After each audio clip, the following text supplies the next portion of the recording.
আজকে প্রভু শ্রী জগন্নাথ দেবের স্নান যাত্রা। আর আমি এখন আছি পুরীর মন্দিরে।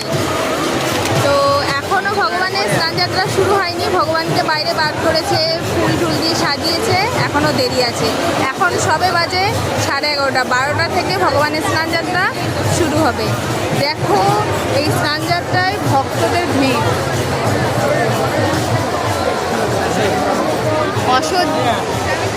অসংখ্য লোকের ভিড়। আর আজকে একটা দারুণ জিনিস, আজকে কিন্তু আকাশে রোদ নেই, একদম মেঘলা আকাশ। আর এইখানে এই দেখো মেশিনে করে সবাইকে বৃষ্টির মতন জল দিচ্ছে, যাতে গরম থেকে একটু মানুষ ঠান্ডা হয়। চলো যতটা জুম করে হোক দেখাই তোমাদেরকে ভগবানকে। সকলেই বলো জয় জগন্নাথ। প্রভু আজ একটা দিন আমাদের সকলকে দর্শন দেওয়ার জন্য মন্দির থেকে